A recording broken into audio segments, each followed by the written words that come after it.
भगवते वासुदेवाय।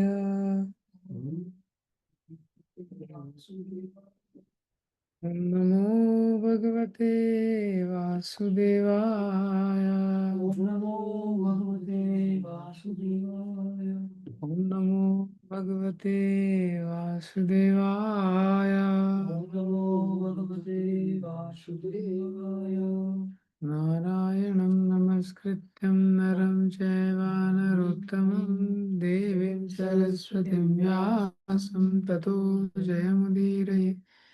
अष्टप्रायेषु भद्रेषु नित्यं भागवत सेवया भगवती उत्तमा श्लोके भक्तिर्भवति नैष्ठिकी। कृष्णाय वासुदेवाय देवकी नंदनाय च नन्दगोपकुमाराय गोविन्दाय नमो नमः। ॐ अज्ञानतिमिरन्धस्य ज्ञानाञ्जनशलाकया चक्षुरुन्मिलितं येन तस्मै श्रीगुरवे नमः।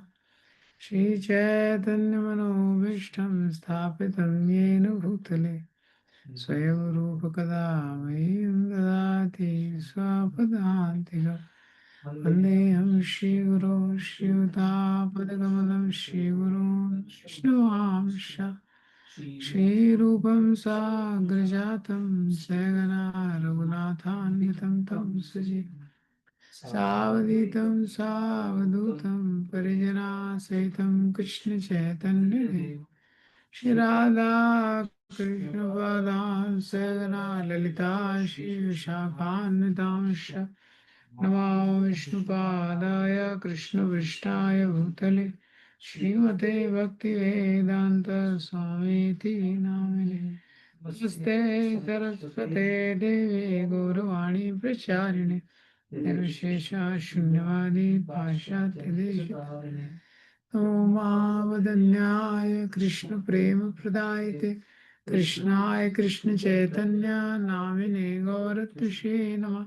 हे कृष्ण करुणा सिंधु दीनबंधु जगतपते गोपेश गोपिका कांता श्री राधा कांत नमोस्तुते।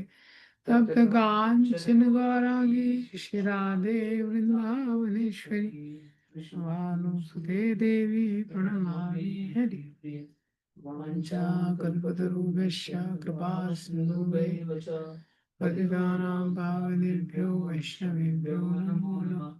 जय श्री कृष्ण चैतन्य प्रभु नित्यानंद श्री अद्वैत गदाधर श्रीवासादि गौर भक्तवृंद।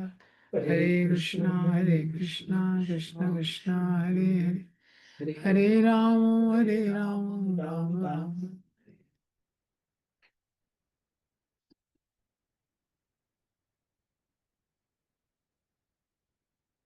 हरे कृष्ण। तो भगवद गीता 3.35 श्लोक। श्रेयान् स्वधर्मो विगुणः परधर्मात् स्वनिष्ठतात् स्वधर्मे निधनं श्रेयाः परधर्मो भयावह। तो ये जो श्लोक है भगवद गीता का, ये श्लोक भी काफी कोटेड श्लोक है। इसका अलग अलग सेंस में मीनिंग लिया जाता है।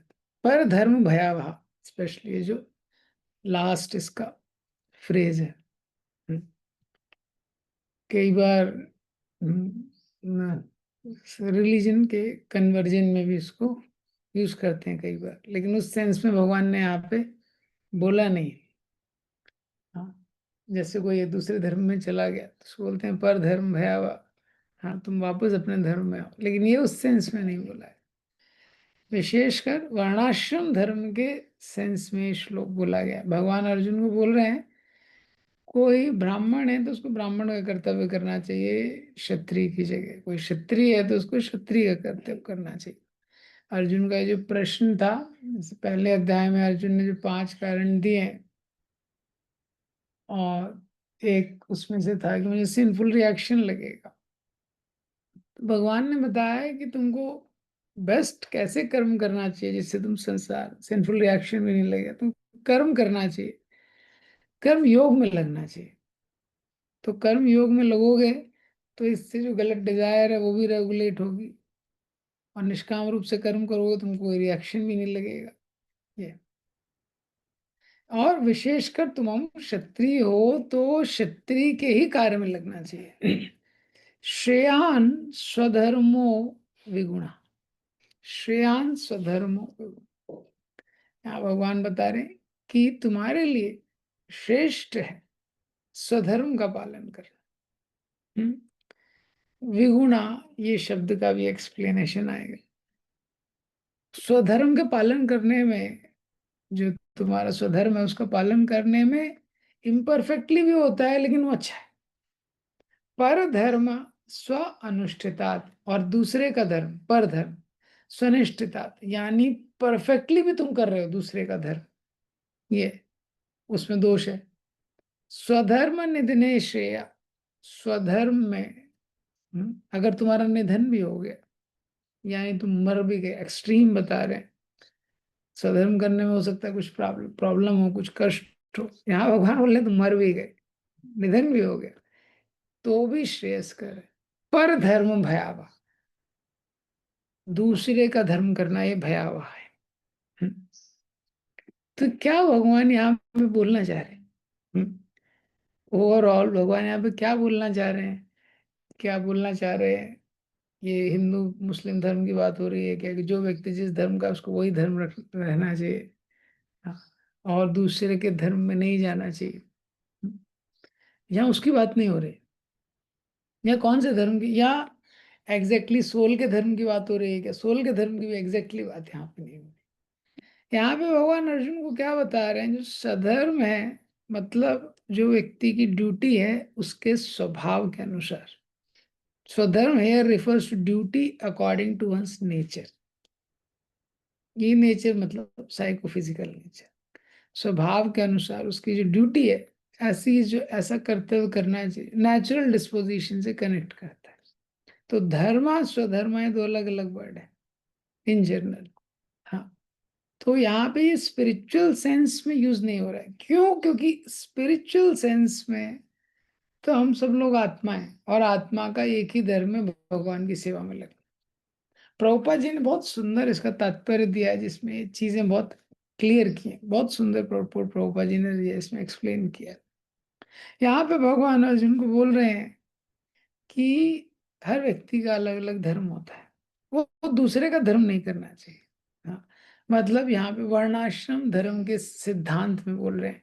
ब्राह्मण का अलग धर्म होता है, क्षत्रिय का अलग धर्म होता है, और उसको अपना अपना कर्तव्य करना चाहिए। 18 चैप्टर में गीता के इसको भगवान डिटेल में एक्सप्लेन करेंगे, ब्राह्मण का क्या कर्तव्य है, क्षत्रिय का क्या कर्तव्य है, वैश्य का क्या कर्तव्य है। हाँ, तो फिर 18.41 में भगवान बताते हैं कर्माणि प्रविभक्तानि, ये जो कर्मों का विभाग दिया गया है स्वभाव प्रभाव है, स्वभाव के अनुसार वैसे वैसे व्यक्ति काम करता है। तो क्षत्रिय का क्या स्वभाव है?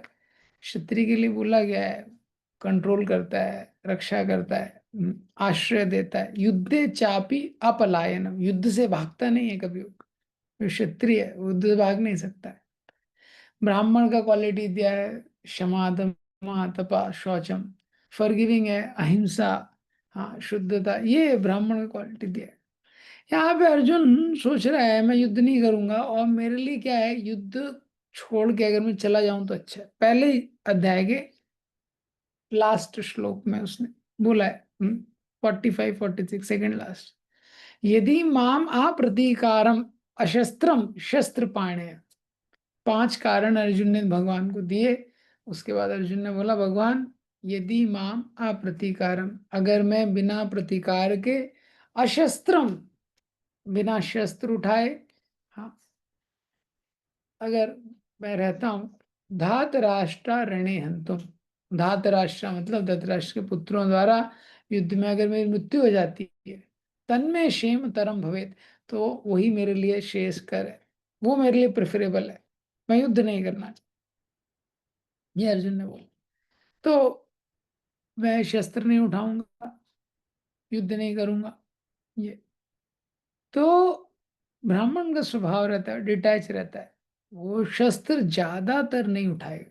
साधारणतः वर्णाश्रम की भी बात करें तो उसमें ज्यादातर ब्राह्मण जो है शस्त्र नहीं उठाएगा। बहुत सारे आप कथाएं देखेंगे, जैसे वेन महाराज थे, अंग महाराज के पुत्र थे, वेना। और वेना इतना खतरनाक राजा था, बहुत खतरनाक राजा था, तो ब्राह्मणों ने उसको बिठाया था। ये तो जब अंग महाराज चले गए तो ब्राह्मण खुद भी राजा बन सकते थे या कोई नहीं, उन्होंने किसको राजा बनाया? वेन को राजा बनाया। ये फिर जब वेन प्रॉब्लम करने लगा, फिर उसको भस्म कर दिया, वो लगा कुछ शाप दे दिया, और फिर उन्होंने दूसरा राजा ढूंढा। ऐसा नहीं खुद बैठ गए। तो ब्राह्मण जनरली क्या है, वो नहीं करता है। वो जनरली वैदिक सभ्यता में कुछ एक्सेप्शंस है, प्रभुपाद जी ने अपने तात्पर्य में भी लिखा है, परशुराम, विश्वामित्र, ब्राह्मण से एक्सपेक्टेड है कि वो सहन कर लेगा, कुछ उसको किसी ने इंसल्ट किया सहन कर लेगा, नॉन वायलेंस जनरली। चाणक्य का भी स्टोरी सुनते हैं तो चाणक्य ने चंद्रगुप्त को तैयार किया। वो जो राजा था नंदवंश का जो भी, तो चंद्रगुप्त को उसने तैयार किया युद्ध करने के लिए। पॉइंट यहाँ पे क्या है, जो ब्राह्मण है वो जनरली वर्णाश्रम के अनुसार वो युद्ध नहीं होता है, क्षत्रिय युद्ध करता है। तो अर्जुन जब सोच रहा है कि मैं शस्त्र छोड़ दूंगा, उसके मन में क्या है, ब्राह्मण की तरह एक्ट करता, ये अच्छा है। और भगवान बोल रहे हैं कि तुम्हारा वर्ण क्षत्रिय है, क्षत्रिय की तरह एक्ट करोगे तो अच्छा है। ब्राह्मण की तरह अगर तुम करोगे तो वो रोल तुम अच्छे से कर नहीं पाओ। अभी उसको लग रहा है कि बहुत अपीलिंग है, जैसे इंग्लिश में बोलते हैं grass is greener on the other side. हाँ, तो उसको लग रहा है कि मेरे लिए बहुत अपीलिंग है। ब्राह्मण का ड्यूटी, इतनी झंझट से बच जाऊंगा, अपने लोगों को मारना, ये सब करना। लेकिन क्षत्रिय का स्वभाव क्या है कि तो अर्जुन के माइंड में है कि ये सब मैं झंझट से, भीष्म को मारना, द्रोण को मारना, बहुत सारा झंझट है, इससे मैं बच जाऊंगा। ब्राह्मण का रोल लेता हूँ, एकदम शांति से रहूंगा, कोई टेंशन की बात नहीं। ये लेकिन भगवान क्या बोल रहे हैं उसको, तुम्हारा स्वभाव क्षत्रिय का है, तो तुम सहन नहीं कर पाओगे। किसी ने तुम्हारा अपमान किया, ये सब शॉर्ट में पहले चैप्टर में भी बताया। तो जैसे ही कुछ अपमान किया, कुछ किया, तुम वापस तलवार उठा लोगे, रिटेलिएट करोगे। तो जब ब्राह्मण बन के ये इस तरह से हिंसा का व्यवहार करोगे तो अधर्म हो जाएगा, और तुमको कर्म बंधन भी लगेगा जिससे तुम बचना चाहते हो।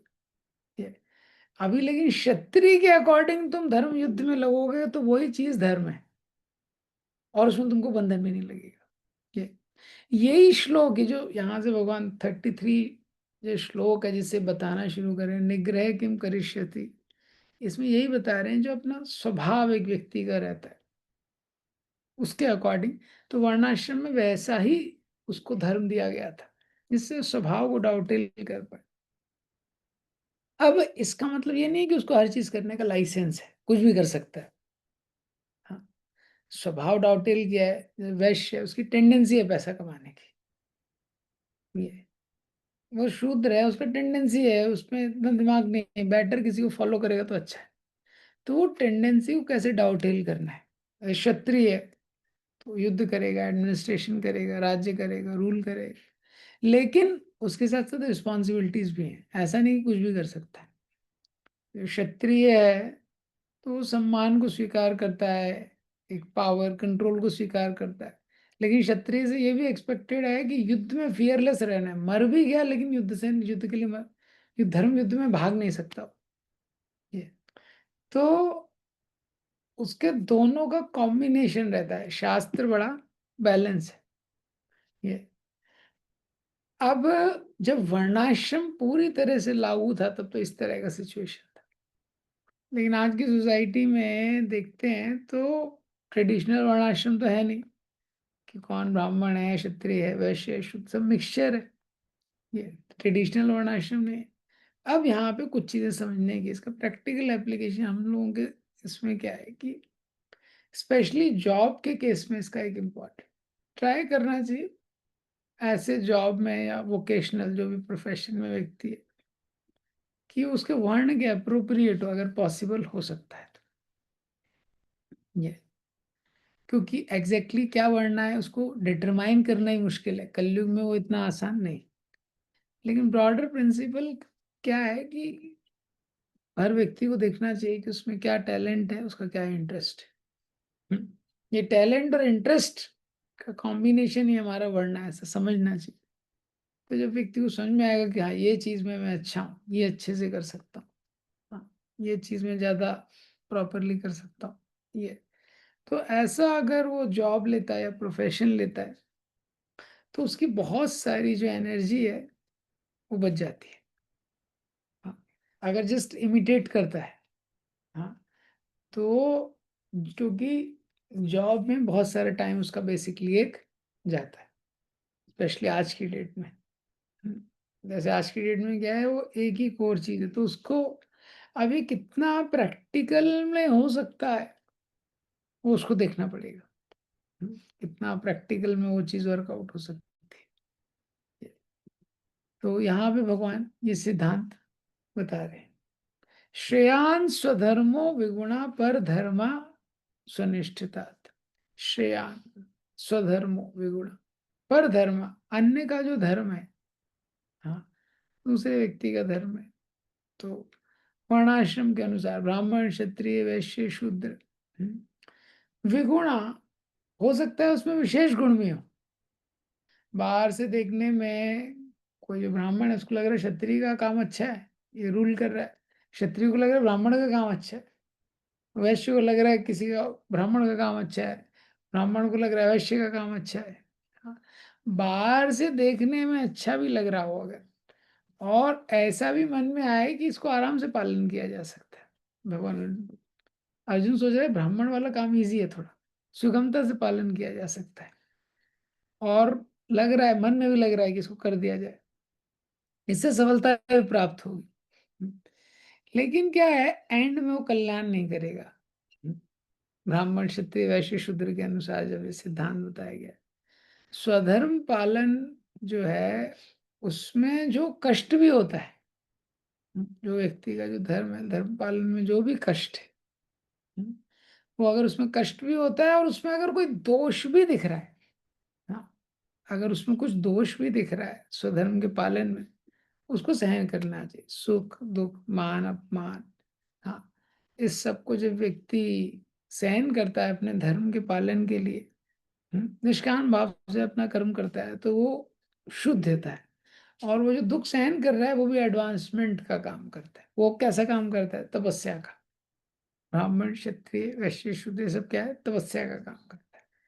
तो जो अपने वर्ण आश्रम के अनुसार व्यक्ति काम करता है, तब जैसे मैंने बताया, एक तो यहाँ पे बात की गई है, भगवान स्पेसिफिकली वन बात कर रहे हैं ब्राह्मण क्षत्रिय वैश्य शूद्र के वर्ण की। और आज की डेट में अगर हम उसको देखें, तो व्यक्ति के लिए जो उसके साइकोफिजिकल के नेचर के अकॉर्डिंग काम करता है, तो बहुत इजी हो जाता है, उसमें उसको ज़्यादा एनर्जी नहीं लगानी पड़ती। ये, जब हर व्यक्ति जस्ट बिकॉज इमिटेट करता है कि सब लोग ये कर रहे हैं इसलिए मैं करूँगा, तो उसका बहुत सारा टाइम वो चीज़ करने में लग जाता है जो उसका एक्चुअली एरिया ऑफ इंटरेस्ट नहीं है। और जो उसका एरिया ऑफ इंटरेस्ट नहीं है उसमें बहुत मेहनत लगने के बाद भी वो बहुत अच्छा नहीं कर सकता है। जैसे इंग्लिश में दो शब्द होते हैं, एक होते हैं मोटिवेटर और एक होते हैं मोटिवेशन। जैसे हमको मोटिवेशनल स्पीकर्स होते हैं, बहुत सारे यूट्यूब में चैनल आते हैं। एक होते हैं मॉडल्स। हाँ, तो कभी कभी लोग कंफ्यूज हो जाते हैं इन दोनों में। हम सब लोग अपने आप को बेटर करना चाहते हैं, हाँ, हम सब लोग अपने जीवन को बेटर करना चाहते हैं, जिस भी स्थिति में उससे better. Life is to become, life should be in the direction so that we become better version of ourselves. So we want to become better. तो बेटर बनने के लिए एक तो यूज करते हैं लोग मोटिवेशनल, इससे लोग डाउन हो जाते हैं तो कुछ क्लिप सुनते हैं, कुछ यूट्यूब में सुनते हैं, मोटिवेशन मिलता है। और एक शब्द होता है क्या, मॉडल। दोनों में थोड़ा अंतर है। जैसे मोटिवेशनल कुछ आप स्पीक सुनेंगे, कुछ सुनेंगे, कुछ देखेंगे नेट पे कंप्यूटर पे, तो उससे आपको एक शक्ति मिलती है, आपको लगता है हाँ मुझे अब कुछ करना चाहिए, थोड़ा आपको शेक करता है। उठना चाहिए, मेहनत करना चाहिए।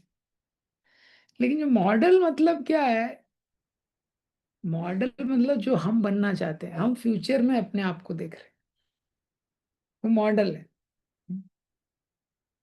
तो मॉडल बेसिकली क्या है कि मतलब हमको लगता है ये हमारा इम्प्रूव्ड वर्जन ऐसा होगा तो अच्छा हो।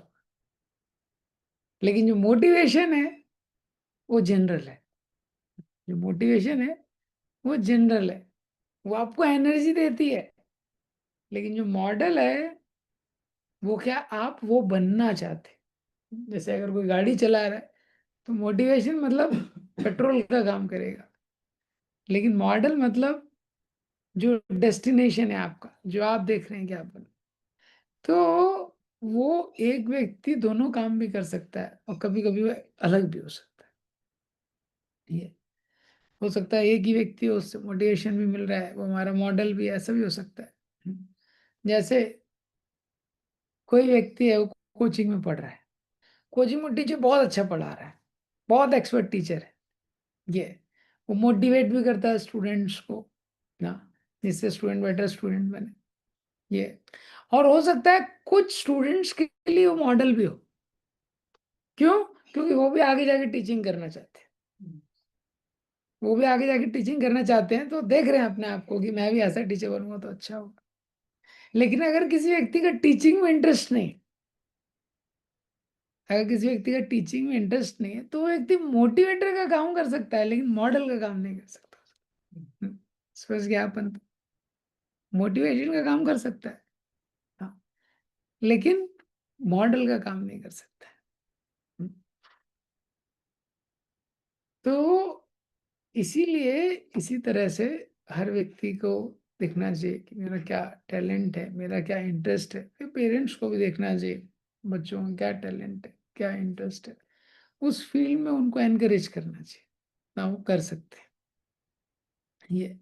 क्योंकि हर व्यक्ति का जो एक बेसिक नेचर होता है वो अलग होता है। अब शॉर्ट में इसका थोड़ा परपोर्ट देखेंगे। बहुत सुंदर परपोर्ट दिया है। अभी इसमें थोड़ा डिस्कशन और है, लेकिन समझने के लिए, one should therefore discharge his prescribed duty in full Krishna consciousness rather than those prescribed for others। तो प्रभुपाद जी ने दोनों चीजों को कंबाइन कर दिया, वर्णाश्रम प्लस हमारी ड्यूटी। तो प्रभुपाद जी ने बोला जो भी हमारी प्रिस्क्राइब ड्यूटी है, अब यहाँ प्रिस्क्राइब ड्यूटी की बात क्या हो रही है, कोई स्टूडेंट है, कोई एम्प्लॉय है, कोई मैरिड है, कोई अनमैरिड है, ब्रह्मचारी गृहस्थ वानप्रस्थ संन्यास, उसकी जो भी प्रिस्क्राइब ड्यूटी है अपने आश्रम के अनुसार, ठीक है। क्योंकि ब्राह्मण क्षत्रिय वैश्य शूद्र वाला तो क्लियर नहीं है, वर्णा तो क्लियर नहीं है, लेकिन आश्रम तो फिर भी है अभी। ब्राह्मण ब्रह्मचारी गृहस्थ वानप्रस्थ संन्यास, उसके अकॉर्डिंग जो प्रिस्क्राइब ड्यूटी है।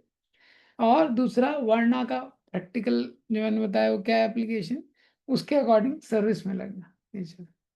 तो one should describe discharge is duty in full Krishna consciousness, ऐसा है। तो ब्रह्मचारी है, उसको ब्रह्मचारी का काम होना चाहिए, गृहस्थ को गृहस्थ का, वानप्रस्थ को वानप्रस्थ का, संन्यास को। Materially prescribed duties are duties enjoined according to one's physical, one's psychophysical condition and a spell of modes of nature. Second point, Prabhupada ji बोल रहे हैं मटेरियली जो हमारी प्रिस्क्राइब ड्यूटी है, मटेरियली वो साइकोफिजिकल कंडीशन के अकॉर्डिंग, जिसपे हमने ऑलरेडी बहुत ज्यादा डिस्कशन किया है। तीसरा point, spiritual duties are ordered by spiritual master for transcendental service of Krishna. हाँ, लेकिन जो स्पिरिचुअल ड्यूटीज होती हैं उसकी बात नहीं हो रही है। प्रभुपाद जी बोले स्पिरिचुअल ड्यूटी स्पिरिचुअल मास्टर देता है, हाँ, और स्पिरिचुअल मास्टर कोई भी ऑर्डर दे सकता है। स्पिरिचुअल मास्टर ने किसी को बोला तुम फंड कलेक्शन करो, किसी को बोला ये करो, तो अब वो स्पिरिचुअल ड्यूटी होगी। तो उसमें व्यक्ति अपना जितना एनर्जी लगाना है, जिस तरह से उसको अपना बेस्ट देना चाहिए ये। तो उसमें चाहे वो गृहस्थ हो, चाहे वानप्रस्थ हो, चाहे सन्यासी हो, चाहे ब्रह्मचारी हो, तो उसको किसी भी ड्यूटी में स्पिरिचुअल मास्टर जो है लगा सकता है। स्पिरिचुअल ड्यूटी है, but whether material or spiritual, one should stick to prescribed duty when up to that rather than imitating another prescribed duty। तो चाहे मटेरियल हो चाहे स्पिरिचुअल, व्यक्ति को प्रिस्क्राइब ड्यूटी में लगना चाहिए। हाँ, ये व्यक्ति को इम्पोर्टेंट, जैसे कोई स्टूडेंट है, स्टूडेंट है मतलब ब्रह्मचारी, स्टूडेंट है मतलब ब्रह्मचारी। हाँ, तो उसको देखना चाहिए कि मैं ब्रह्मचारी के ड्यूटीज के कितने क्लोज आऊंगा, उतना उसका लाइफ इफेक्टिव होगा। ऐसे गृहस्थ है, उसको गृहस्थ का कर्तव्य थोड़ा समझना चाहिए। वानप्रस्थ तो एक्सटिंक्ट ही है आजकल ऑलमोस्ट, तो ब्रह्मचारी गृहस्थ पे ही ज्यादा देखना चाहिए जो जिस लेवल पे। Duties on spiritual and material platform में भी different, but the principle of following authorise direction is always good for the performer. एक एक पॉइंट में प्रभुपाद जी ने बहुत इंपॉर्टेंट चीज बोली है। सबसे पहला बताया मटेरियल ड्यूटीज होती हैं साइकोफिजिकल नेचर के अकॉर्डिंग, स्पिरिचुअल ड्यूटी होती है जो स्पिरिचुअल मास्टर देता है ये, और मटेरियल हो चाहे स्पिरिचुअल प्रिस्क्राइब ड्यूटी में लगे रहना चाहिए। चौथा पॉइंट कि ऑथराइज डायरेक्शन दोनों में इंपॉर्टेंट, चाहे material duties spiritual duties. Material duties है, कोई भी ड्यूटी है, स्क्रिप्चर्स में डायरेक्शन दिए हैं, शास्त्रों में दिए हैं, और ऐसी स्पिरिचुअल ड्यूटीज हैं ऑथोराइज डायरेक्शन। आप ये 33 से 34 35 32 33 34 32 के बाद 33 34 और ये 35 चल रहा है, तीनों परपोर्ट में देखेंगे प्रभुपाद जी ने एक कॉन्सेप्ट रिपीट किया, वो गाइडेंस का कॉन्सेप्ट। हाँ, हमारा लाइफ गाइडेड होना चाहिए, ऑथराइज डायरेक्शन। प्रभुपाद जी ने उसके लिए क्या वर्ड यूज किया, ऑथराइज डायरेक्शन। ये क्योंकि लाइफ अगर गाइडेड नहीं है, व्यक्ति की लाइफ में बिल्कुल भी गाइडेंस नहीं है ये, तो फिर क्या है, स्क्रिप्चर में जो प्रिंसिपल दिया है उसके भी एप्लीकेशन में उसको दिक्कत होती है। तो इस परपोर्ट में प्रभुपाद जी ने क्या लिखा, authorise direction is always good for the performer. एक बेसिकली एक लाइफ ब्रॉडली क्या है, गाइडेड होनी चाहिए। कोई बोले ठीक है मैं तो ब्रह्मचारी में पता चल गया मेरी ड्यूटी क्या है, लिखा है 7th कैंटो की 14 चैप्टर में लिखा है। गृहस्थ बोला मेरे को पता चल गया, क्या ड्यूटी है, यहाँ पे लिखा है। नहीं, उसका लाइफ भी ब्रॉडली क्या है, गाइडेड होना चाहिए।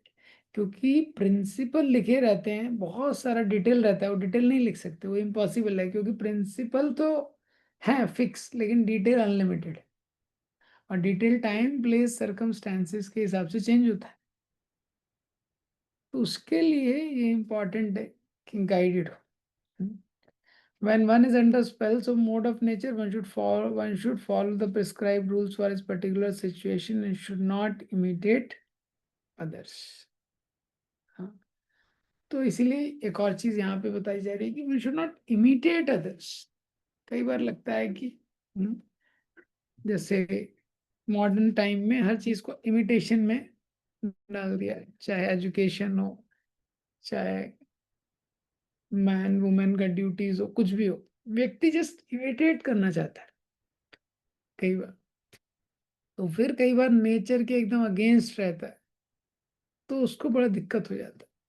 तो इसीलिए व्यक्ति को देखना चाहिए मटेरियली ऐसी ऑक्यूपेशन में एंगेज हो जिसमें वो कंफर्टेबल हो और कॉम्पिटेंट हो। स्पिरिचुअली स्पिरिचुअल मास्टर के डायरेक्शन जो है उसको स्वीकार करना चाहिए जिस भी सिचुएशन में, कि कैसे मैं उसको फॉलो कर सकता हूँ। तीसरा, उसको देखना चाहिए कि लाइफ गाइडेड है, कि मेरा जो लाइफ गाइडेड है। अब ये तीनों चीजों के बाद लाइफ में कुछ भी होता है, व्यक्ति को लमेंट करने की जरूरत नहीं। भीष्म पितामह ने फर्स्ट कैंटो के 9 चैप्टर में आता है, उन्होंने देखा पांडवास को इतना कष्ट हो रहा है, इतना दुख हो रहा है। हाँ, भीष्म पितामह बोलते हैं ना तो कोई पाप नहीं किया। अहो कष्टम अहो न्यायम यदि यूयम धर्म नंदना विप्रधर्म, अहो कष्टम अहो न्यायम यदि यूयम धर्म नंदना जीवितम नरहता क्लिष्टम विप्रधर्माच्युता श्रिया। तो भीष्म पितामह वहां बोलते हैं अहो कष्टम अहो अन्य, आश्चर्य, इतना कष्ट, पांडवों के जीवन में इतना कष्ट, इतना अन्याय। हाँ, धर्म नंदना। हाँ, तो युधिष्ठिर महाराज स्वयं धर्मराज के पुत्र हैं, सारे पांडव अर्जुन भगवान के सखा थे, साथ में रहते थे। जीवित हम नर हता क्लिष्टम, इतना कष्ट तो किसी के जीवन में आए ना, जीवित भी नहीं रह पाएगा। हमारे जीवन में कोई प्रॉब्लम आता है, कष्ट आता है, कितना डिस्गस्ट हो जाता है, किसी को 3 दिन फीवर हो जाए, 4 दिन फीवर हो जाए, तो उसको लगता है तो डिस्गस्टिंग हो गया लाइफ। किसी व्यक्ति को कोई बीमारी हो जाती है, वो ठीक नहीं हो रही है, तो कितना डिस्गस्टिंग हो जाता है थोड़े टाइम में। हाँ। और यहाँ पांडवों की लाइफ में एक के बाद किसी का कोई कोर्ट केस चल रहा है, हर तारीख में वो वेट करता है कब, अब कब ये मेरा सॉल्व हुआ है जो केस चल रहा है। ये और पांडवों का जीवन था एक के बाद एक कष्ट, एक के बाद एक कष्ट, एक के बाद एक कष्ट, कोई जीवित नहीं रह सकता भीष्म पितामह में। लेकिन क्या बोलते हैं, विप्र धर्म अच्युताश्रय, विप्र धर्म और अच्युत के आश्रय में थे। तो ये जो परपोर्ट है इस श्लोक का, इसमें इसमें प्रभुपाद जी लिखते हैं, विप्र when one is guided by the brahmanas, dharma when one is following the principles of dharma, achyut when one has taken shelter of Krishna. There is no reason for lamentation no matter how trying the circumstances may be. उसके बाद शोक करने की जरूरत नहीं है, जीवन में कुछ भी हो। तो ये क्यों बोला गया है, इसको समझना चाहिए। क्यों? क्योंकि हम लोग भौतिक संसार में रह रहे हैं, और ये भौतिक संसार में कितना भी प्रयास करने पे कुछ ना कुछ कष्ट बना ही रहेगा। आप देखते हो हर दिन, मतलब आप किसी भी एक महीने को भी एनालाइज करेंगे, उस एक महीने में देखिए कितने रिश्तेदार बीमार हो गए, कुछ लोग ऊपर चले जाएंगे, कुछ लोग बीमार हो गए, किसको ये डॉक्टर हो गया, कितनी नई बीमारियां किसको डायग्नोज हुई हैं। हाँ, कहीं कोर्ट का केस आ गया, कुछ ना कुछ प्रॉब्लम चलते ही रहेगा। भौतिक संसार में इतना प्रॉब्लम है। तो भौतिक संसार, इसलिए भक्ति सिद्धांत सरस्वती ठाकुर बोलते थे, it is not a place for a gentleman, do your business and get out. हाँ। तो भक्ति सिद्धांत सरस्वती ठाकुर बोलते थे, it's no place for a gentleman, ये एक्चुअली रहने लायक जगह नहीं है एक तरीके से। It's like a toilet, do your business and get out. Toilet है, अपना बिजनेस करो और उससे निकलो। ये तो कितना भी प्रयास करके हम भौतिक संसार को आध्यात्मिक संसार हम ऐसे नहीं बना सकते। प्रभुपाद जी बोलते थे, प्रॉब्लम्स हो रही हैं because you put your self in a problematic place. तो यहाँ पे तो प्रॉब्लम रहेगा। तो चाहे व्यक्ति अपने वर्ण के अनुसार एक्ट कर रहा है, उसके बाद आश्रम के अनुसार उसका जॉब भी वैसे ही है जो साइकोफिजिकल नेचर से सूट करता है, और अपने आश्रम का भी पालन कर रहा है, तभी भी यहाँ समस्या रहेगी। हम्म? इसीलिए हमको ये नहीं सोचना चाहिए कभी कि डिवोटी बन गए अब कोई समस्या नहीं। ये ये गुड न्यूज़ है कि हमको पता चल गया है कि हम लोग ऐसी जगह हैं यहाँ पे हमेशा समस्या रहेगी। ये और प्रभुपाद जी ने वो तरीका भी दिया है कि जिससे इस जगह से हम एक ऐसी जगह ट्रांसफर हो सकते हैं जहाँ कोई समस्या नहीं। ये पहला गुड न्यूज़ है समझने के लिए। दूसरा गुड न्यूज़ क्या है हमारे लिए, कि क्या क्या प्रॉब्लम आएगी, कैसा झटका लगेगा, ये तो नहीं पता है। लेकिन ये पता है कि ये बेस्ट साइंस है जिसमें हम अपने आप को सिचुएट कर सकते हैं। हाँ, कि ऐसी चीजों में लगे हैं जो कर सकते हैं, जो भी हम भगवान के लिए कर सकते हैं वो करना चाहिए, और अपने आश्रम में जो कर्तव्य है उसको पालन करने का प्रयास करें, और लाइफ एक गाइडेंस में रहे, मार्गदर्शन में रहे। भगवान का आश्रय लें, नाम जप के द्वारा, नवविधा भक्ति के द्वारा भगवान का आश्रय लें। ये बेस्ट पैकेज हमको शास्त्र बताते हैं, ये पैकेज का आप उपयोग करो। हाँ। बाकी जैसे कहीं पे रोड पूरी उखड़ी हुई है, कई बार आप देखते हैं गिट्टी डली हुई है रोड पे, रोड है ही नहीं कई बार। हाँ। तो उसमें एक एक कदम पे आप कुछ भी कीजिए तो थोड़ा तो जर्क लगेगा, कुछ होगा, ये होगा। हम्म। लेकिन आप एक ठीक गाड़ी में बैठे हैं तो उसमें क्योंकि शॉकअप है तो कम लगेगा, थोड़ा झटका थोड़ा कम लगेगा। ये पहला चीज है, उसके लिए ये व्यवस्था बताई गई है। दूसरा, वो कम झटका भी क्या है, वो भी रिलेटिव है, ये भी सोचना चाहिए। तो कई बार हम देखते हैं भक्तों के जीवन में बहुत कष्ट होता है, बहुत समस्या होती है। हाँ, भक्तों को क्रॉनिक बीमारी हो जाती है, वो बोलते हैं "ये कम झटका है क्या"। हाँ, बोल रहे थे कम झटका लगेगा हमको, कैंसर हो गया। ये रिलेटिव है। ये कम झटका भी क्या है, रिलेटिव। हाँ, जैसे कोई अर्थराइटिस का पेशेंट है, हाँ, या किसी को बैकबोन में प्रॉब्लम है ज्यादा, तो बहुत कंफर्टेबल गाड़ी में भी बैठा है वो, बहुत कंफर्टेबल गाड़ी है। हाँ, तो एकदम बेस्ट गाड़ी है, उसमें बेस्ट शॉकअप है, उसमें भी अगर वो बैठा है, लेकिन उसके बैक पेन में प्रॉब्लम या अर्थराइटिस है, तो उसको थोड़ा सा भी जर्क के बहुत ज्यादा लगेगा। कंफर्टेबल गाड़ी में भी, उसमें 5 लोग बैठे हैं उसी गाड़ी में, ये, लेकिन अपने अपने शरीर की स्थिति के हिसाब से उनको झटका अलग अलग लगेगा। तो एक व्यक्ति के लिए वो अनबियरेबल हो जाएगा वो थोड़ा सा झटका, और जो दूसरा व्यक्ति है उसको पता ही नहीं चलेगा। दूसरा व्यक्ति उसी रोड पे ई रिक्शा से निकल रहा है, उसको पता ही नहीं चल रहा है। ठीक है, तो ये जो कम है ये भी रिलेटिव है, तो हम इसकी तुलना नहीं कर सकते, लेकिन हम लोग ये बेस्ट कर सकते हैं। ये जो बेस्ट है ये कर सकते हैं। तीसरा चीज इसमें जो है कि समझने के लिए, कि फाइनली स्पेशली जब हम भक्ति में आ जाते हैं, भगवान कंट्रोल ले लेते हैं। भगवान ने गीता के 9वें अध्याय के 10वें श्लोक में बोला है, मया अध्यक्षेण प्रकृति सूयते सा चराचरम हेतुनानेन कौन्तेय जगत परिवर्तते। अल्टीमेटली मैं सब कुछ कंट्रोल करता हूँ। जैसे आपने सुनी है वो स्टोरी, एक राजा का मिनिस्टर था। राजा कुछ भी बोलता था, जो भी हुआ उसके पास एक ही आंसर था, ये कृष्ण की कृपा है, भगवान की कृपा है, भगवान की मर्जी। हाँ, एक बार राजा शिकार करने गया, उसकी उंगली कट गई, बहुत दर्द हो रहा था। मिनिस्टर से बोला मेरी उंगली कट गई। मिनिस्टर ने बोला ये तो कृपा है, भगवान की कृपा।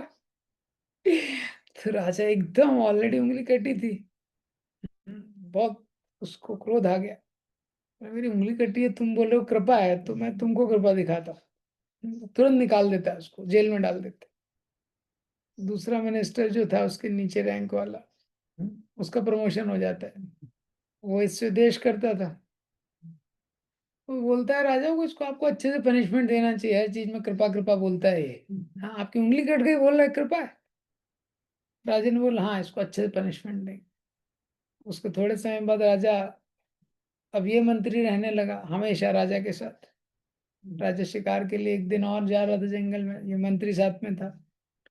तो जो डाकू होते हैं, तांत्रिक राइट्स करते हैं, काली माता की पूजा करते हैं, वो वहां पे काली माता के लिए बलि ढूंढ रहे थे।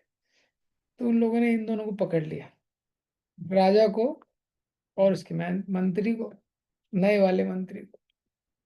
अब राजा को देखा कि ये ठीक ठाक लग रहा है, ये एकदम सुंदर है, ये मस्त बलि है, काली माता एकदम प्रसन्न हो जाएंगी हमसे। तो राजा को लिटा दिया। अब वो लोग अपना पढ़ने लगे, जो भी मंत्र तंत्र था वो चालू होने लगा। राजा लेटा हुआ है एकदम तलवार की नोक के नीचे।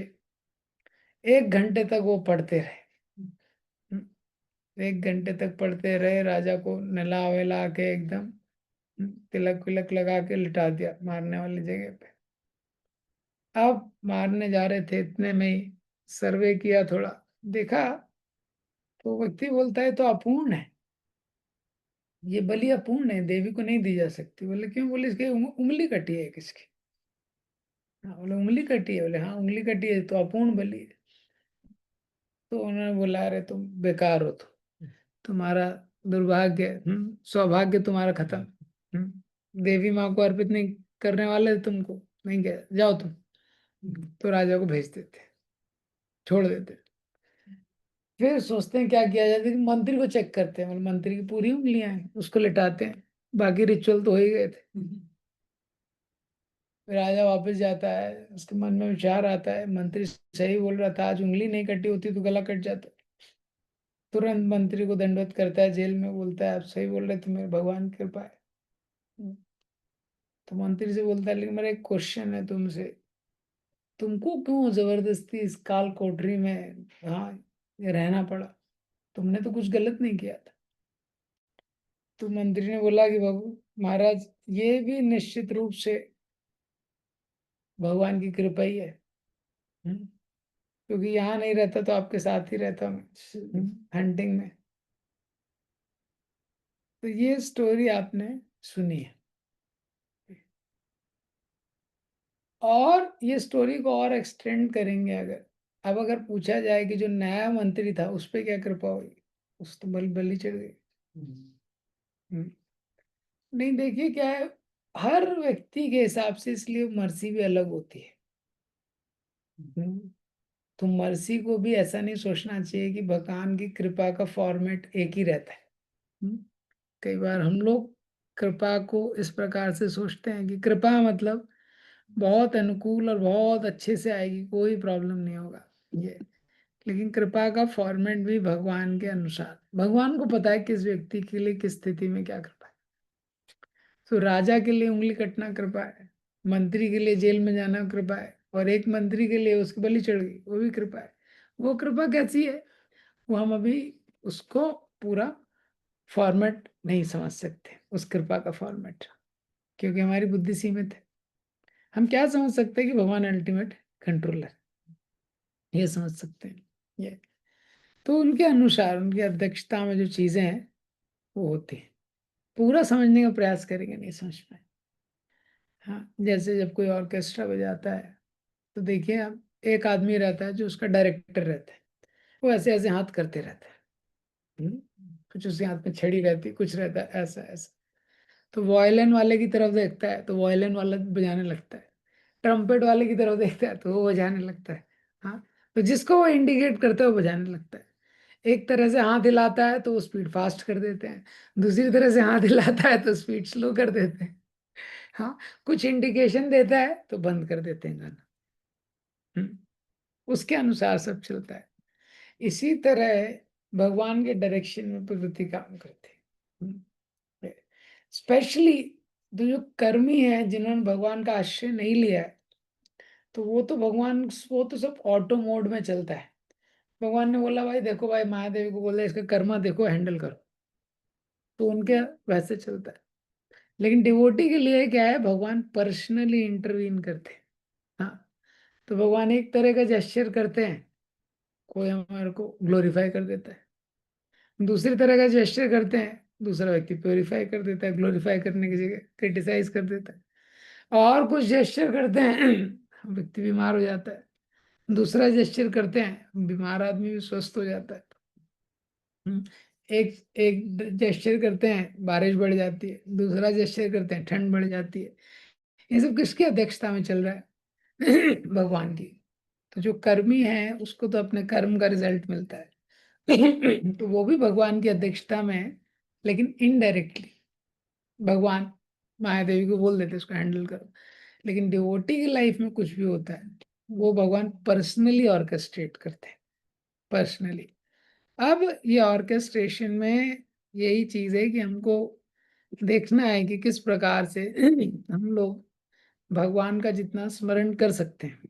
इसीलिए हमारी जो साधना है और ये जो स्पिरिचुअल एक्टिविटी बहुत इंपॉर्टेंट है, क्योंकि अगर स्पिरिचुअल एक्टिविटी नहीं करेंगे तो ये हम देख नहीं पाएंगे, इस प्रकार से हम सोच नहीं पाएंगे। तो फिर क्या है, हर परिस्थिति बिविल्डरिंग हो जाएगी बिविल्डरिंग मतलब सॉरी, कंफ्यूजिंग। ये इसलिए बहुत महत्वपूर्ण है रोज सुनना पढ़ना, जो बार बार बताया गया है, नष्प्रायेषु भद्रेषु नित्यम भागवत सेवया। क्यों, क्योंकि ये विश्वास का मार्ग है। जैसे मैंने बताया, किसी की उंगली कट गई तो उसको देखना है कृपा है, बहुत मुश्किल है। हम्म, उसके बाद दूसरे को जेल में डाल दिया, उसके बाद देखना कृपा है, कितना मुश्किल है। तीसरे का तो उसको तो बलि चढ़ गई। तो हमारे लाइफ में एग्जैक्टली क्या होगा भगवान को पता है हमको नहीं पता है। इसलिए हमको एक अच्छा एटीट्यूड बनाए रखने के लिए साधना सेवा का कॉम्बिनेशन, उसको व्यर्थ किए बिना उस बैलेंस पे काम करना इम्पोर्टेंट है नहीं तो क्या होता है, भक्त बनने के बाद भी चैलेंज आता है। तो बहुत दुर्लभ लोग रहते हैं जो कोई नाम जप करते हैं, डिवोशनल लाइफ में आते हैं, लेकिन उससे भी रेयर है जो डिवोशनल लाइफ में टिकते हैं। हम्म, क्योंकि आते हैं पर फिर कुछ ऊपर नीचे होता है, कुछ होता है छोड़ देते हैं ऐसा है। तो और इस पे थोड़ा डिस्कशन है, कल करेंगे। तो हरे कृष्णा। तो अभी दो तीन डिवोटीज अपना हैंड रेस कर सकते हैं, कुछ पॉइंट लेक्चर से शेयर करने के लिए, तीन डिवोटीज। कुछ शेयर करना चाहते हैं इस लेक्चर से तो उसके बाद किसी का क्वेश्चन है तो आज के जो लेक्चर्स कुछ रिवाइज करेंगे। हरे कृष्ण प्रभु जी। हरे कृष्णा न, मत। यस आज जो आपने राजा वाली स्टोरी सुनाई है वो सच में ये दिखाती है कि भगवान जो करते हैं शायद अच्छा ही करते हैं, वो हमारे लिए अच्छा करते हैं ताकि हम उनके नजदीक जा सकें। सुनी हुई है बहुत पहले की, पर यह है कि इंसान निकल जाता है ना दिमाग से, हम लोग इंसान हैं, तो वो स्टोरी बहुत अच्छी है कि बस भगवान पे विश्वास रखना चाहिए प्रभु जी। Thank you. जी हरे माता जी, थैंक यू माता जी। और कोई वैष्णव डिवोटीज में से कोई शेयर करेगा? somebody want to share some point? हरे कृष्णा प्रभु जी, दंडवत प्रणाम प्रभु जी। Humble obeisances, yes वो। यस प्रभु जी, जैसे आपने बताया पहले कि जो मॉडर्न टाइम है उसमें हम इमिटेटिंग पे फोकस करते हैं कि लोग देखते हैं कि सब लोग कर रहे हैं तो हम भी कर रहे हैं। उसमें उनका क्या नेचर है, स्वभाव है, उस पर फोकस ना करके वो जस्ट इमिटेटिंग करते हैं। तो इसमें आपने बताया कि यदि हम उसको एक गाइडेड लाइफ में रहेंगे या जो हमारे गुरु हैं, स्पिरिचुअल मास्टर हैं, उनके निर्देशों के अनुसार रहेंगे और भगवान को भी एक शेल्टर में ले करेंगे, तो हम इन चीज़ों से जो संसार की जो प्रॉब्लम्स हैं उन्हें कुछ हद तक बच पाएंगे। इसके बाद भी प्रॉब्लम्स तो रहेंगी। फिर आपने बताया कि इसमें अच्छी बात यह है कि एटलीस्ट हम प्रॉब्लम को पूरा तो नहीं खत्म कर पा रहे, लेकिन ये पता चल जा रहा है कि हाँ ये प्रॉब्लम आती है और इनसे बचने के लिए हम कुछ चीजें कर सकते हैं। क्या कर सकते हैं? भगवान का शेल्टर ले सकते हैं। तो ये हमारे लिए बेनिफिशियल है। और जो ये मेरे को काफी टचिंग लगा, क्योंकि प्रॉब्लम तो ऑलवेज रहेगा, हम सारे प्रोसेस को फॉलो करेंगे फिर भी, लेकिन वो है कि अब हमें इंफॉर्मेशन मिल गया है कि नहीं ये कैसे डील करें। तो yes, जैसे कुछ बीमारियां होती हैं, वो बीमारियां जाती नहीं है। हम्म, किसी व्यक्ति को कोई बीमारी है कई बार, तो डॉक्टर बोलता है जिंदगी भर दवाई लेते रहना पड़ेगा, और कुछ प्रिकॉशन बताता है ये करते रहना पड़ेगा, ये योगा कीजिए, एक्सरसाइज कीजिए, वो बीमारी नहीं जाएगी, लेकिन इसको करते रहिए। तो एक बार जब वो व्यक्ति को पता चल जाता है तो उससे भी उसका माइंड रिलीफ हो जाता है।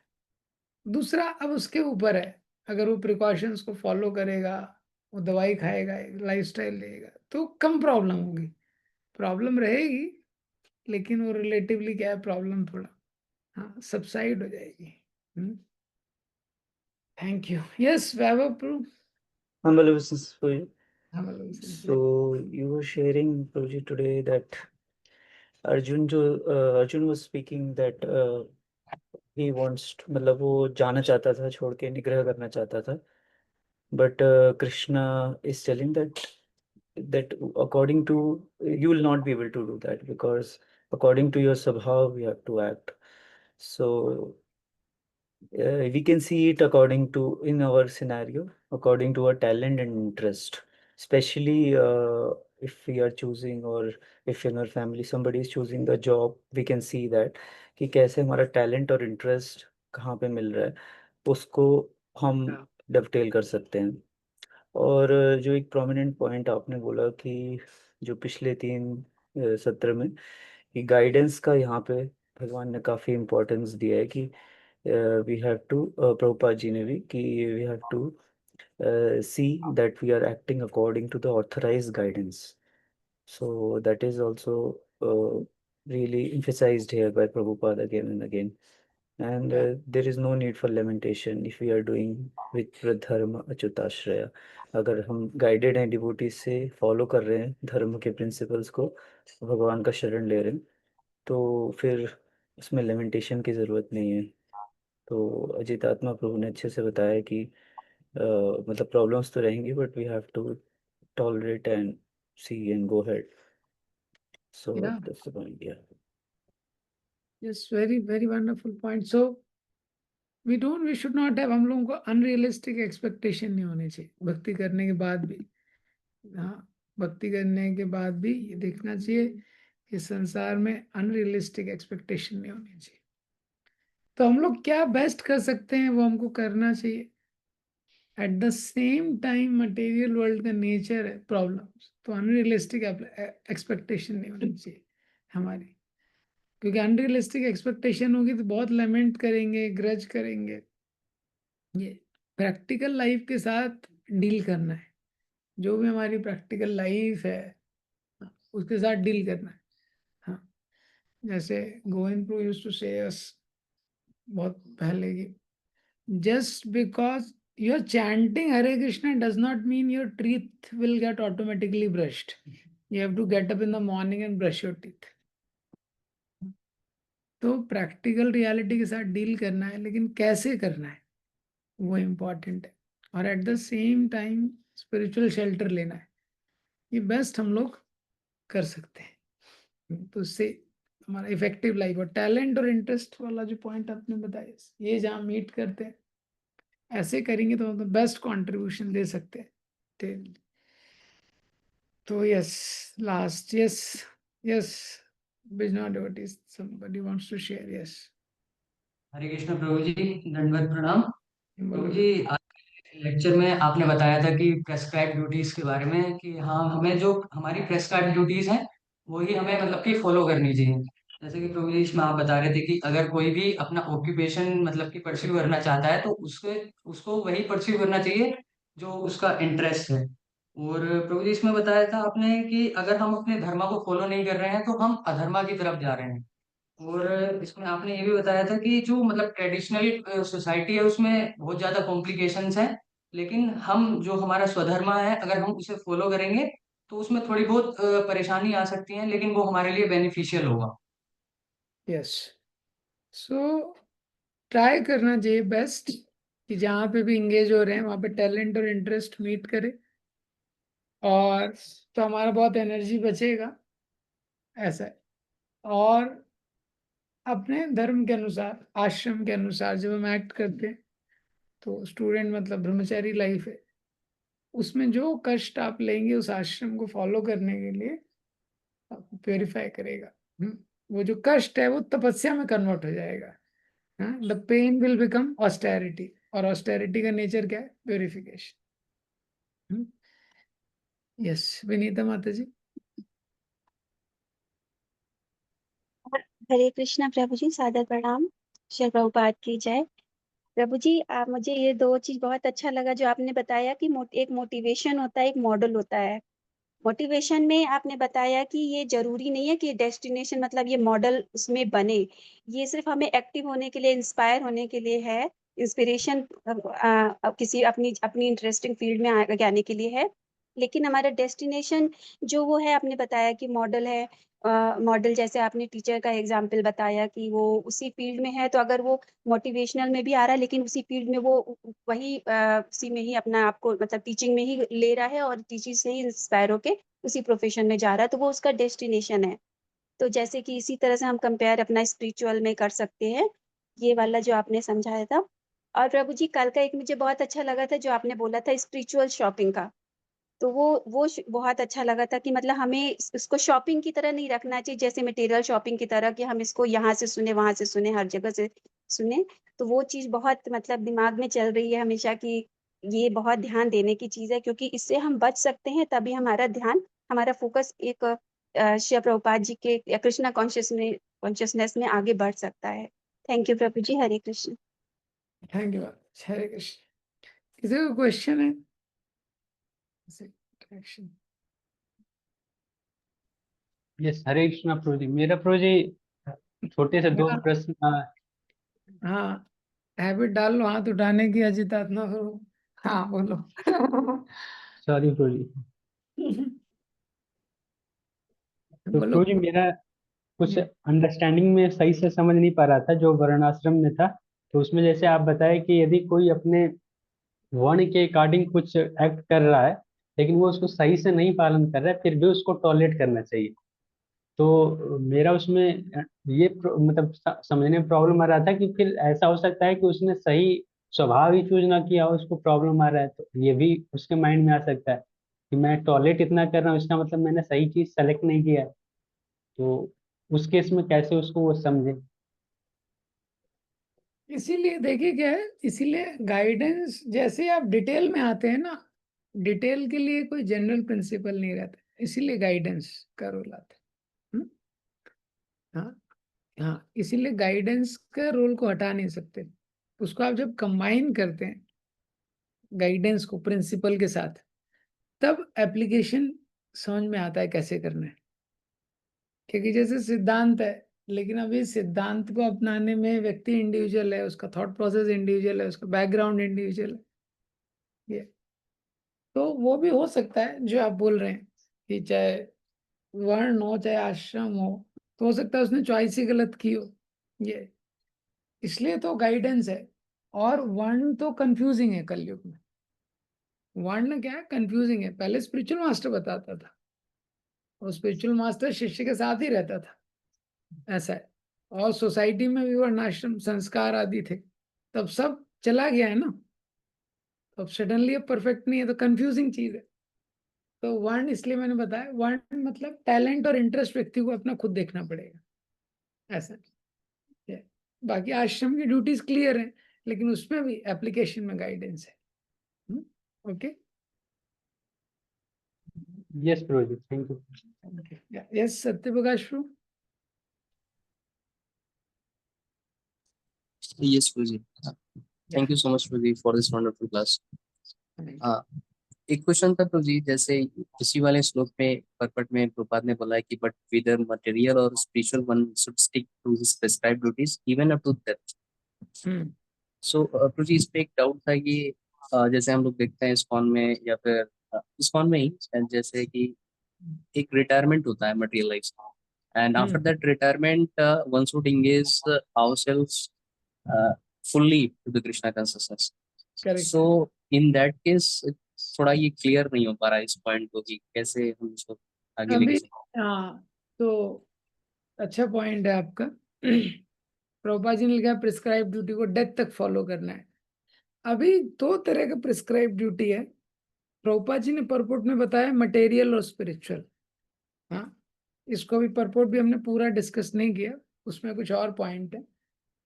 दूसरा क्या है, वर्ण और आश्रम, ये दो चीज है।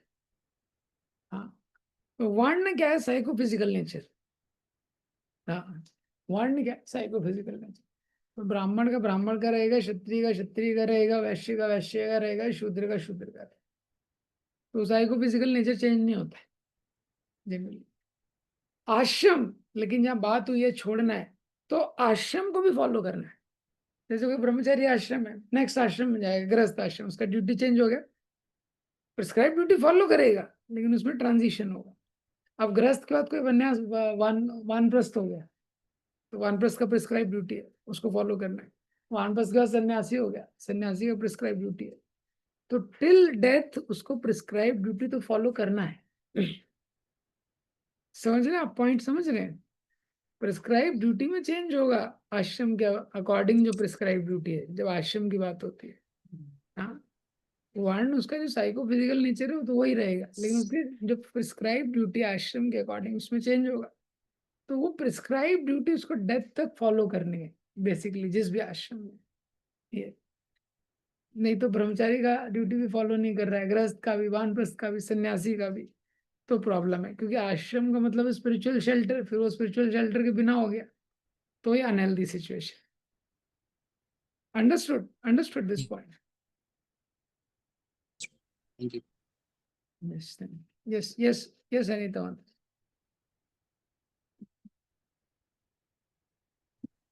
हरे कृष्णा प्रभु जी, दंडवत प्रणाम। Yes. Thank you for the wonderful class Prabhu जी।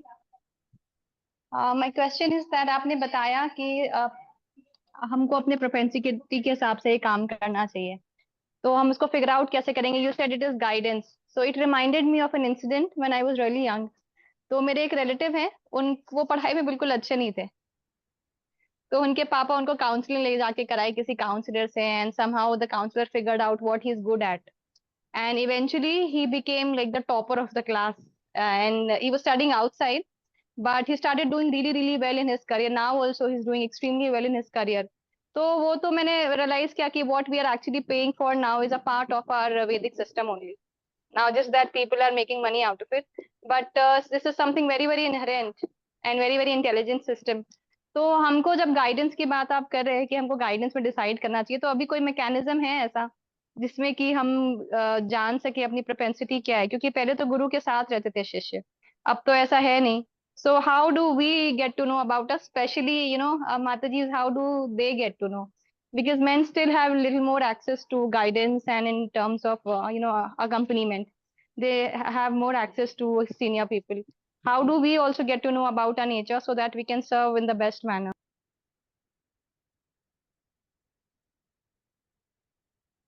तो इसमें माता जी देखिए, ये इसीलिए जब वर्ण आश्रम ये जो शब्द है तो इसको लोग जोड़ देते हैं, तो जैसे आप इसको अगर जोड़ देंगे तो कंफ्यूजन थोड़ा बढ़ जाएगा। अभी जैसे जो एग्जाम्पल आपने दिया कि कोई स्टूडेंट है, पहले पढ़ाई अच्छा कर नहीं रहा था, फिर उसको किसी से काउंसलिंग कराई गई, वो टॉपर बन गया। ये देखिए, कोई कोई व्यक्ति ऐसा हो सकता है जिसको उसका बेसिक पैटर्न ही बहुत ज्यादा गलत है, ये, और किसी व्यक्ति ने उसका जो अनकॉन्शियस कॉम्पिटेंस है जिसके बारे में है नहीं, उसको टच कर दिया। ये कैसा है? ये वैसा है कि हनुमान जी वेट कर रहे हैं, किसी ने याद नहीं दिलाया है, जामवंत ने बोला अरे आप हनुमान जी हैं, वो सागर कूद गए। ये तो ये जनरल केस नहीं होता है। जनरली जो वर्ण है, जो साइकोफिजिकल नेचर है, तो ठीक है, अभी गुरु के साथ व्यक्ति नहीं रह रहा है, और वर्ण के लिए बहुत सारे फैक्टर्स और भी होते हैं कल्चरल, लेकिन कोई भी व्यक्ति है थोड़ा अपने आप को ऑब्जर्व करके उसको पता लग जाता है कि मेरे में क्या स्ट्रेंथ है। ये कोई व्यक्ति आर्टिस्ट रहता है, कोई सिंगिंग अच्छे करता है, कोई मैनेजमेंट अच्छा करता है, ये उसको पता लग जाता है कि कहाँ मेरा स्ट्रेंथ है। हाँ, थोड़ा थॉटफुल व्यक्ति है तो उसको ये पता लग जाएगा कहाँ मेरे को क्या होता है, कम एफर्ट डालना पड़ता है और मैं ज्यादा इफेक्टिवली उसको कर पाता हूँ। ये दूसरा चीज क्या होता है, ऐसे एरिया जिसमें, ये एक एरिया है, दूसरा एरिया जो मैं लर्न कर सकता हूँ, ये दूसरा एरिया होता है कि ये मुझे आता नहीं है लेकिन ये मैं लर्न कर सकता हूँ, इसमें मेरी जो लर्निंग एबिलिटी ये फास्ट है। कुछ एरिया रहता है उससे उसको एवर्जन रहता है,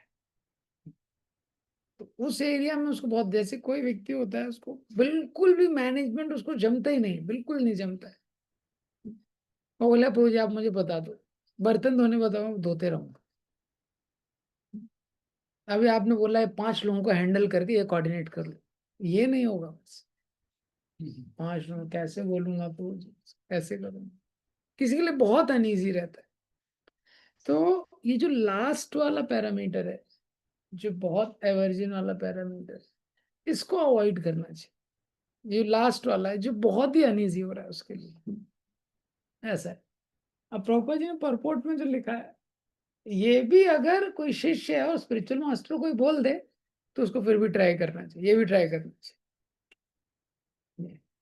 लेकिन इन जनरल ये पैरामीटर है, जब वर्णाश्रम की बात हो रही है तो ये पैरामीटर है जो उसको अवॉइड करना चाहिए। बाकी जो स्ट्रेंथ वाला पैरामीटर है, वो हर व्यक्ति अपनी स्ट्रेंथ को, उसको खुद को ही एनालाइज करना पड़ेगा। आज की डेट में अगर देखा जाए, चाहे प्रभु जी हो चाहे माता जी, कि उसका आर्ट में इंटरेस्ट है, नॉलेज में, कम्युनिकेशन में, क्या उसका स्ट्रेंथ है, और जो स्ट्रेंथ है उसको स्ट्रॉन्ग करना चाहिए। दूसरा चीज है, बाकी जो चीजें हैं जो लर्न करने की है, जो नेसेसिटी है, अगर किसी चीज के लिए, किसी कैरियर के लिए कोई चीज नेसेसिटी है, किसी वोकेशन के लिए, ऑक्यूपेशन के लिए कोई चीज नेसेसिटी है, तो उसको देखना चाहिए। बहुत सारी चीजें हैं जो व्यक्ति लर्न कर सकता है, तो जो लर्न वो कर सकता है कंफर्टेबली, बहुत पेनफुल एफर्ट के बिना, जिससे उसको एवर्जन नहीं हो रहा है, तो उसको लर्न कर लेना चाहिए। या किसी का म्यूजिकल टैलेंट है तो उसको लर्न करना चाहिए, लोग लर्न कर लेते हैं, मृदंगा, हारमोनियम, जो भी है, तो वो टैलेंट को बढ़ाना चाहिए। और जो एक नेसेसिटी बन गई, कोई व्यक्ति को कुछ सेवा दिया, कुछ किया, उसके लिए कुछ लर्न करना है, तो उसको लर्न कर लेना चाहिए। अभी तो वर्णा का जो यूज होता है जनरली वो इंगेजमेंट में होता है, कैसी सर्विस में हम एंगेज हो रहे हैं या कैसी जॉब में हम एंगेज हो रहे हैं, इसमें इसका उपयोग होता है मेनली। लेकिन जो आश्रम है, तो ठीक है हम लोग तो गुरु के साथ नहीं रह रहे हैं, लेकिन गुरु के साथ नहीं रह रहे हैं, लेकिन प्रभुपाद जी की संस्था में है, तो आश्रम का तो क्लैरिटी है, एटलीस्ट आश्रम का क्लैरिटी है। या तो ब्रह्मचारी आश्रम में है जब तक विवाह नहीं हुआ है, तो स्टूडेंट है तो भी ब्रह्मचारी आश्रम में, या तो ब्रह्मचारी है तो ब्रह्मचारी आश्रम में, उसके बाद विवाह हो गया गृहस्थ आश्रम में। यही तो मेन आश्रम अगर अभी देखेंगे, सन्यासी की बात करने का कोई मतलब है नहीं ज्यादा, भगवान प्रस्त ज्यादा है नहीं। तो आश्रम का हमको क्लैरिटी है, गृहस्थ आश्रम क्या है, ठीक है। अभी गृहस्थ आश्रम का सिद्धांत क्या है, क्या क्या पैरामीटर, 7th कैंटो 14 चैप्टर में नारद मुनि युधिष्ठिर महाराज को बताया। तो गृहस्थ आश्रम के प्रिंसिपल है, ब्रह्मचारी के प्रिंसिपल है, वो भी 7th कैंटो में है। तो 11 चैप्टर कुछ, तो जो प्रिंसिपल्स हैं वो हमको शास्त्र से पता चल जाता है, ये कि हाँ ठीक है, गृहस्थ का ये प्रिंसिपल। अब वो प्रिंसिपल को, लेकिन आज की डेट में कौन से प्रिंसिपल को कैसे अप्लाई कर सकते हैं, उसके लिए गाइडेंस चाहिए थोड़ा, ये तो वो गाइडेंस इन जनरल स्टूडेंट, प्रभु जी, माता जी सबको अवेलेबल है, ब्रॉड गाइडेंस, मतलब आज की डेट में। ये तो इस्कॉन में भी आप देखेंगे तो प्रभु जीज हैं, माता जीज हैं, बहुत सीनियर माता जीज भी हैं, बहुत सीनियर प्रभु जीज भी हैं, बहुत सीनियर गृहस्था भी हैं। लेकिन हमको क्या है, जैसे गाइडेंस है, गाइडेंस व्यक्ति महीने में, 1.5 महीने में, 2 महीने में एक बार उसको बेसिक आवश्यकता है, उसके बाद वो कैरी ऑन करता है डेली लाइफ। उससे ज्यादा उसके पास भी टाइम नहीं है, गाइडेंस देने वाले के पास भी टाइम नहीं है, और लेने वाले के पास भी टाइम नहीं, क्योंकि उसको प्रैक्टिकली अप्लाई करना है। तो हमको ऐसा नहीं सोचना चाहिए कि हमारे पास गाइडेंस नहीं, ये हर वक्त बेसिक गाइडेंस है। दूसरा, अब सिचुएशन चेंज हो गया, अब वो है नहीं वैसा सिचुएशन कि गुरु शिष्य के साथ रह रहा है और गुरु उसको एग्जैक्टली बताएगा वरना क्या है वो क्या है, वो सिचुएशन चला गया। तो अभी जो बेस्ट आज की डेट में कर सकते हैं, हाँ, वो हमको देखना चाहिए आज की डेट के हिसाब से। तो प्रैक्टिकली ये जो वर्ण आश्रम का कॉन्सेप्ट है, इसका बेस्ट कैसे हम लोग एप्लीकेशन कर सकते हैं। और प्रभुपाद जी की मर्जी से ब्रॉड गाइडेंस काफी हद तक अवेलेबल है। बाकी जगह आप देखेंगे वो गाइडेंस ही नहीं है, वो अनफॉर्चुनेट लोग हैं, कितने सारे लोग डिप्रेशन में चले जाते हैं इसी कारण। ठीक है, तो ये मेरा थॉट है इस पे। इज इट ओके माता जी? जी Yes. Prabhu ji. Yes. So thank you very much, Shri Prabhupada. Jai.